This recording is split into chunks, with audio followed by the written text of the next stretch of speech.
¿Cómo están? Uno de los principales problemas que tienen los padres es el no poner límites y que lamentablemente los hijos se conviertan en manipuladores. El tema de hoy es cómo poner límites a hijos manipuladores y bueno, tengo a la psicóloga Carla García. No se vayan que el tema va a estar muy bueno.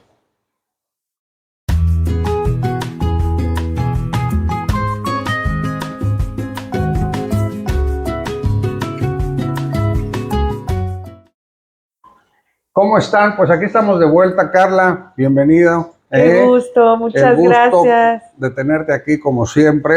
La Muchas verdad es gracias. que Carla García, aparte de ser una psicóloga que admiro mucho, tiene una forma muy bonita de hablar y de abordar los temas. Muchas gracias. Pues este tema no está muy bonito, pero a ver, platícanos cómo son y hasta dónde pueden llegar unos hijos manipuladores. Sí, me gusta escuchar que dices, no es muy bonito porque tenemos esa idea que no es bonito poner límites. No es bonito tener hijos manipuladores. Ah, ok, sí, no es bonito tener hijos manipuladores. Y lo primero que le invitaría a la audiencia a que se cuestione es, ¿qué has hecho para que tus hijos te manipulen? Porque si los hijos se vuelven manipuladores, quiere decir que algo han aprendido de ti como papá, como mamá, que entonces recurren a esta estrategia, a esta forma. ¿Cómo se hacen los hijos manipuladores? Vienen de papás que tienen mucha culpa, tienen poco tiempo, tienen muchas expectativas sobre los hijos, tienen muchos anhelos. Entonces, por un lado, los empiezan a cargar de mucha expectativa, anhelos, deseos, sueños, y por otro lado, como generalmente son padres que están muy ocupados, ya sea por su vida laboral, por sus diferentes actividades o porque tienen que ir a buscar, pues traer el sustento a casa, tienen poco tiempo de calidad para estar con los hijos. Entonces quieren compensar y en esa compensación diluyen los límites y empiezan a hacerle creer a los hijos que se merecen todo a cualquier hora, de cualquier forma, y entonces el hijo empieza a crecer creyendo que efectivamente es, como le decimos, el rey de casa, ¿no? Se les llama pues niños reyes o baby king, o también son conocidos como el síndrome del niño emperador, y empiezan a voltear los roles. El niño o el hijo es el que toma el control, toma el mando, es el que tiene la autoridad y los padres empiezan a literalmente obedecer las demandas, los anhelos y los deseos de estos hijos. Una pregunta, Carla. Yo creo que hay de niveles, no que poner límites, pero hay de niveles a niveles en hijos manipuladores, ¿no? Porque hay a lo mejor el que te manipula para conseguir algo y hay a lo mejor el que simplemente te bloquea la vida, ¿no? Que ya dependes incluso de su autorización. Correcto, correcto. Generalmente, como dices, va en una escala y si el padre o madre no pone los límites en su momento, entonces esto va a escalar siempre hacia arriba. Y efectivamente, llegamos al punto en el que ya también hay hijos que no solo manipulan, sino agreden o violentan a los padres. Hay una plática en el taller de desintoxicación emocional, hay una plática de un notario que hablan de algo que se conoce como revocación por ingratitud. Y es precisamente porque hay padres que, ay, hijito, es que eres tan lindo, te heredo la casa, y de repente, cuando los padres envejecen, los hijos, ay, mamá, te me vas al asilo, me explico, entonces hay esa de revocación por ingratitud. No es tan sencillo, pero es un dato interesante. A lo que voy es a qué grado puede llegar un hijo a atrapar a los padres, ¿no? Como para quitarles incluso pues su sustento, ¿no? Sí, incluso ya hablando de hijos manipuladores adultos, hablamos de hijos que les cobran a los padres y que creen que ellos tienen el derecho a exigirles y casi casi que les hacen un favor por darles, por brindarles tiempo, por cuidarlos, etcétera. Porque en el primer tiempo me refería a hijos en la etapa de crianza y esto se puede extender hasta la adolescencia y la juventud o adultez temprana. Pero ya cuando hablamos de hijos adultos que ya tienen sus vidas hechas, también es un asunto muy, muy delicado que cada vez desafortunadamente vemos más. Se presenta de forma más común. Claro, en este 2023 lo común y lo que más vemos, sobre todo en consulta, son padres de entre 35 45 años que no están sabiendo poner límites a los hijos y que entonces los hijos toman el mando y están enfocados en que los padres tengan que cumplirles sus demandas e incluso el trato, tú lo ves y pareciera que lo hacen de igual a igual porque se pierde la autoridad, se pierde el respeto por la figura paterna o materna. O sea, lamentablemente se fue el chanclazo o... Pues de alguna forma sí, porque como estos padres que están educando a los adolescentes o a los jóvenes vienen de esta formación en la que con una mirada te hacían obedecer, como dices, el chanclazo, el cinturonazo, son padres que no quieren repetir este patrón y que tienen miedo de educar a sus hijos como ellos fueron educados, pero entonces se fueron al otro extremo. Y entonces son padres permisivos, que no ponen límites, que no ejercen su autoridad y que incluso se sienten mal de saberse que tienen la autoridad en casa. ¿A qué se debe, por ejemplo, que un hijo, vamos a suponer dos hermanos, que un hijo sea manipulador y el otro no? O sea, ¿a lo que recibe, a la atención o a lo que no recibe? Yo diría que es multifactorial. Tiene que ver la relación con los padres, el sistema familiar, cómo se maneja la autoridad, en la posición y el lugar que ocupa dentro de los hermanos, si es el mayor, el de en medio, de los menores. Todo influye, pero en definitiva los hijos manipuladores son resultado de padres permisivos, de padres que no están pudiendo asumir su autoridad, que no están sabiendo llevar a cabo una disciplina, una estructura, una forma en la que no solo soy proveedor y veo que mi hijo tenga lo mejor, sino que me toma tiempo. Porque ¿sabes qué pasa, Alfonso? Que los padres no se dan cuenta que la crianza implica muchísimo más esfuerzo que darles lo que necesiten y que convertirse en proveedores.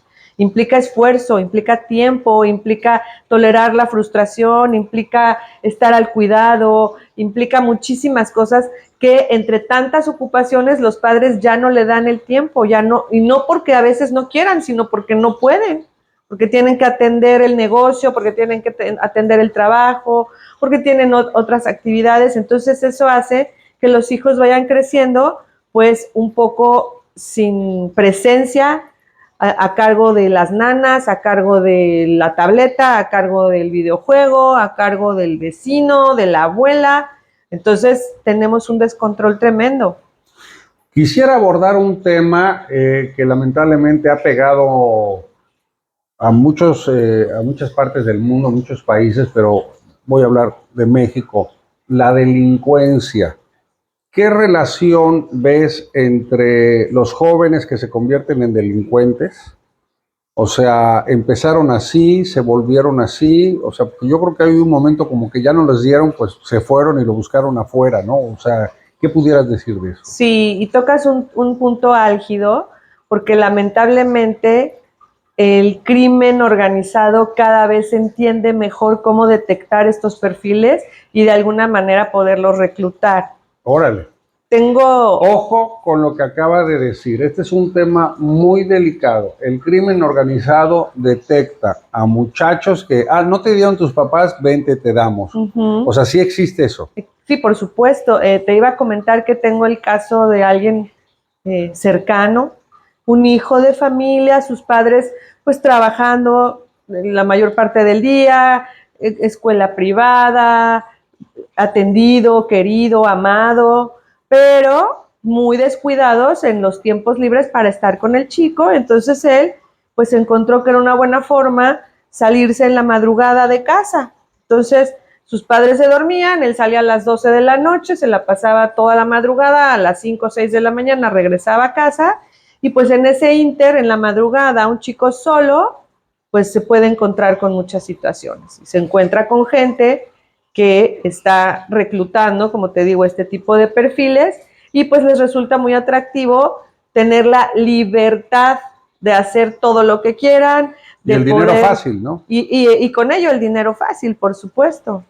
Fíjense cómo algo que puede empezar con tengo un hijo manipulador, lamentablemente puede derivar a algo tan delicado, ¿no? Así es. Porque al final, ¿por qué manipula el hijo? Porque lo que quiere es atención, quiere tu tiempo, quiere tu mirada, quiere tu aprobación, quiere que estés ahí al pendiente para saberse que le importas. Entonces, eso es lo que empiezan a encontrar como un mecanismo para establecer una relación tóxica. Y yo creo que una de las cosas, aparte de, digo, si me permites, si me aclaras, aparte del tema de poner límites, es el tema de hacerles entender las consecuencias, ¿no? Porque hay una edad donde los hijos es por tu culpa, y de repente ya se brincan en que ya hicieron algo con repercusiones legales y aquí no es por tu culpa, papá. O sea, aquí es un tema de que tienen que asumir las consecuencias, ¿no? Así es. Es cuando decimos que la palabra no es una palabra amorosa. El decir un no a tiempo, el no dar todo, el no tratar de saturarlos, que no le falte nada a mi niño, no es necesariamente lo mejor para ellos. Los niños tienen que entender que las cosas valen, cuestan, que hay que esforzarnos por ganarlas, hay que merecérselas, que hay que merecerlas de alguna forma y que también no siempre puedo tener todo. Porque ¿qué pasa? Que vamos criando hijos muy poco tolerantes a la frustración. Y como en un primer tiempo sabían que con un buen berrinche conseguían lo que querían, pues ese berrinche también va en escala.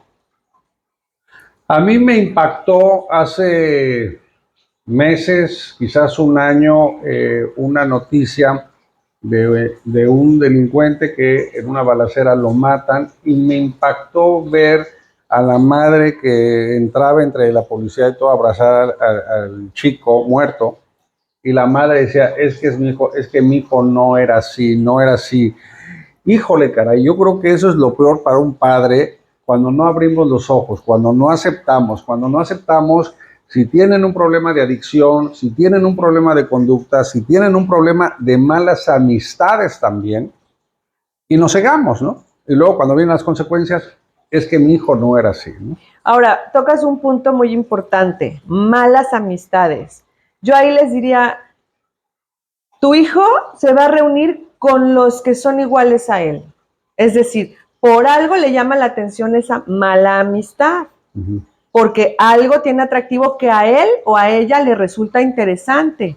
Si tú te das cuenta, ¿quiénes son tus amigos? Los que se parecen a ti, que tienen valores similares, intereses similares. O sea, no te vas a hacer amigo de alguien completamente ajeno a ti. Entonces, cuando tú estés viendo que tus hijos tienen amistades que no te gustan, te invito a que revises qué hay en tu hijo de esas amistades que no te gustan y que empiece un diálogo en el que podamos entender más allá de, es que no veo por qué te juntas con ellos, es qué pasa con mi hijo, qué le estará llamando la atención o a mi hija que se quiere reunir con ellos. Y eso en el mejor de los casos, pero en el peor de los casos que se quieren hacer los grandes o se quieren hacer ya los machitos o los autosuficientes y se brincan a un lado que no tienen por qué ir, ¿no? Y de nueva cuenta, ¿qué pasa que tiene esta necesidad tu hijo? Y que no está pudiendo vivir su etapa de vida, su momento, que no hay una autoaceptación, que no está pudiendo valorarse.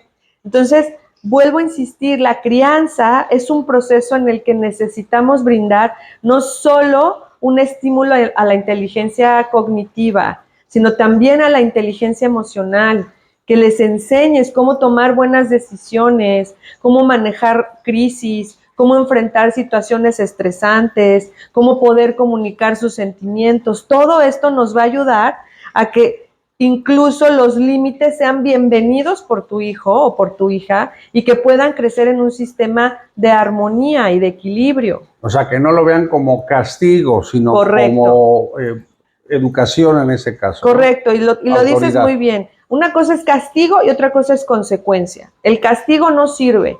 Date cuenta, si tú castigas a tu hijo, seguramente lo haces en repetidas ocasiones. Si fuera un método efectivo, no tendrías que volverlo a aplicar.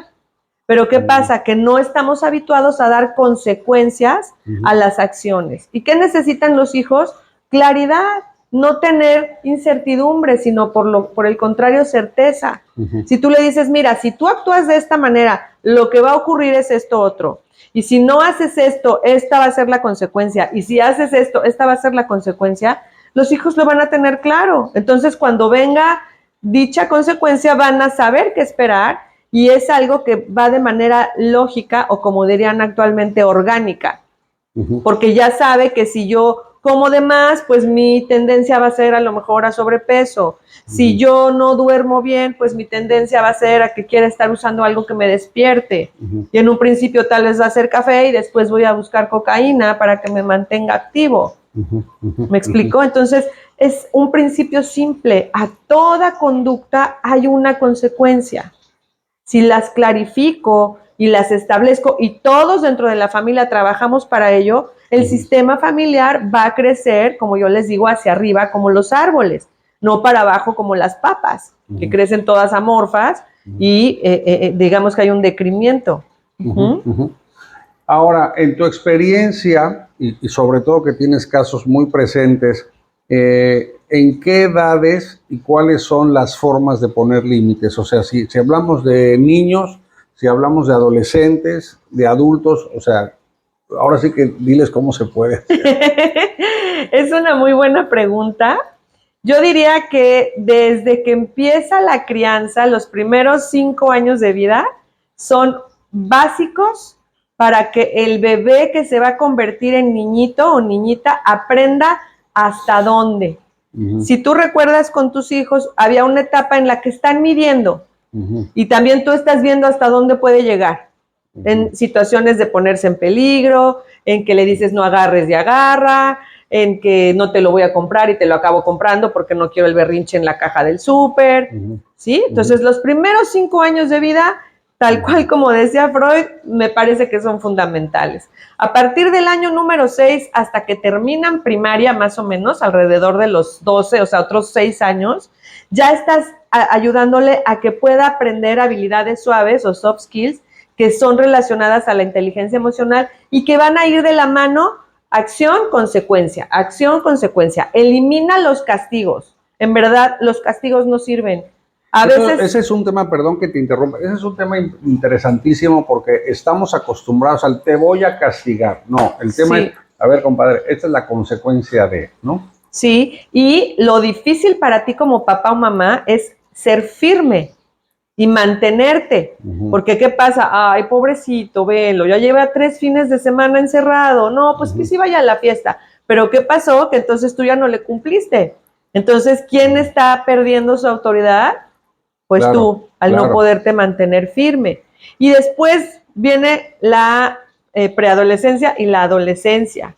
Entonces, en realidad, el trabajo más fuerte me parece que son los primeros 12 años de vida, para que en la adolescencia puedas tener una buena relación, porque por naturaleza el adolescente va a retar y va a querer saltarse las reglas y va a querer salirse con la suya.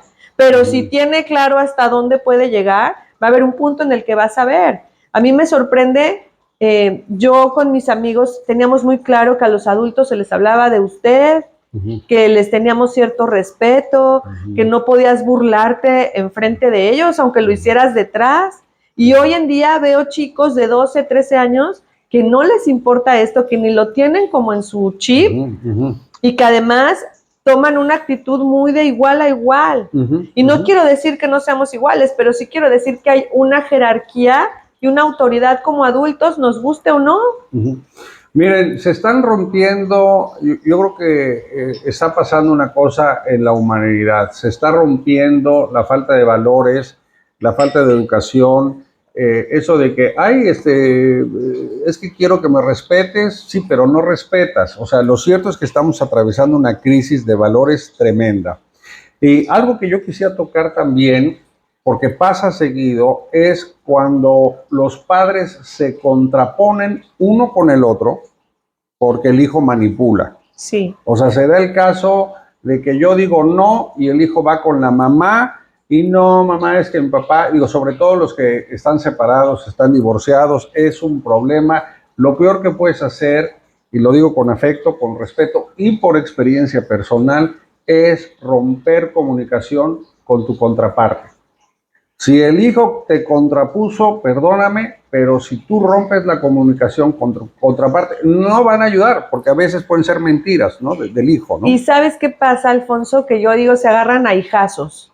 O sea, a través del hijo quieren resolver los problemas que no han resuelto como Ellos. adultos y como pareja. Órale. Entonces, no podemos permitirnos esto, y con quien tengas un hijo, aunque ya no haya relación de pareja, pues tienes que seguir por lo menos hasta sus 18 años en comunicación, porque toca criar a ese hijo, hay que hacerlo crecer y te va a corresponder hacer varias cosas en conjunto. Las graduaciones, eventos importantes, alguna enfermedad, o sea, son situaciones que los padres tienen que estar de acuerdo, pero como bien dices, si ya el niño o el chico tomó la medida que papá siempre me dice que no, pero mamá sí, o viceversa, pues entonces claro que fomenta este desacuerdo, los contrapuntea, y entonces un problema de crianza se convierte en un problema de relación de pareja. Hay un tema que hay una línea muy delgada entre titularse y no titularse. O sea, hoy en día, lamentablemente, ya el título ya no es wow. O sea, puedes tener otras aptitudes y otras cualidades y hacerte millonario. Pero lo que sí es cierto es que si no te quieres esforzar por tener hijos titulados, hijos con diplomados y posgrados, esfuérzate por tener un mejor hijo para la sociedad en la que vivimos. Porque créanme que la situación está difícil, hay violencia, hay delincuencia, hay fracasados, o sea, de verdad, caramba, si ya no lo haces por el título, hazlo para que dejes gente de bien en esta sociedad. No sé qué pienses. Absolutamente. Estás tocando otro punto que me parece toral en todo este asunto, y es, ¿para qué quise tener hijos? ¿Para devolver un buen ser humano? ¿Para realizarme como persona? ¿Para continuar mi legado? ¿Para que haya alguien que me cuide en mi vejez? O sea, como, ¿cuál es tu propósito de estar criando a ese hijo? Por eso les decía desde el principio que los hijos manipuladores son resultado de los padres. Y si tú como papá desde la crianza lo estás manipulando, le estás cargando de cierta responsabilidad que no le compete, pues entonces no vamos a devolver buenos seres humanos y este mundo va a seguir con esa situación de antivalores, y cada vez vamos a tener problemas mayúsculos. Y ya de por sí, como bien dices, hay muchas situaciones que se han transformado desafortunadamente de manera negativa. También es cierto que cada vez las personas nos ocupamos por educarnos, formarnos, aprender, y que no necesariamente es a través de una formación académica o universitaria. Lo que sí te diría en lo que estabas comentando es que no es el papel, no es el ya tengo mi título. El hecho es concretar y completar lo que empezaste. Que no dejes las cosas a la mitad, que no te dejes con algo inconcluso. Alguien que no concluye, pues no va a concluir nada en su vida, ¿no? Porque imagínate una mujer que te guste un cuate y, oye, ¿estudiaste? No, fíjate que empecé a estudiar y lo dejé y volví y lo dejé. Habla de una inconstancia. Correcto. Pero lo que quiero dejar claro es porque hay el mito de que luego los padres queremos que los hijos nos superen, que los hijos... Nuestra vida es nuestra vida y la de los hijos es su vida. Por ¿no? favor, o sea, por favor, respeto, cada quien se ocupe de lo suyo. Que cada quien se ocupe de lo suyo. Pero yo sí hago mucho énfasis en que a mí me gustaría que mis dos hijos deje yo buenos seres humanos, que sepan tomar decisiones asertivas, que no anden por malos pasos, que el día de mañana sepan que todo es consecuencia de lo que hagan. Y bueno, con todo respeto, si logran terminar una carrera y hacer cosas positivas en su vida, pues qué mejor, ¿no? Claro. Pero creo que ahorita debemos esforzarnos por mandar gente a la calle de bien. Así es, nos urge un cambio como sociedad en esta parte de sí ser libre, de sí ejercer tu autonomía, y yo le sumaría con disciplina, con respeto para ti y para el otro, con conciencia. Está tan de moda la tolerancia, y yo diría más que tolerancia es vamos a impulsar nuestro desarrollo, porque en esa medida no vamos a necesitar tolerar nada ni a nadie. Realmente nos convertiríamos en una comunidad, en una sociedad inclusiva. Pues Carla, como siempre, agradecido porque tu plática, como lo dije al principio, lo platicas muy a gusto. Aparte tengo una afinidad, con ella me puedo echar horas platicando, coincidimos mucho. Hay muchos facilitadores que vienen profesionales que me encanta porque opinamos igual y bueno, tenerte aquí creo que ha reforzado esa idea. Te agradezco infinitamente y como siempre la puerta está abierta. Muchísimas gracias, un gusto y ojalá que lo que hablamos te pueda servir y te ayude a poner límites con amor. Bueno, pues nos vemos en el próximo cafecito y muchísimas gracias por ver. Por favor, denle like y lo comparten. Acuérdense, los teléfonos de ella aparecieron durante el programa. Si quieren contactarla, pues la contactan. Oye, te vi y créanme que va a ser de mucho beneficio. Bendiciones a sus vidas y nos vemos en el próximo cafecito.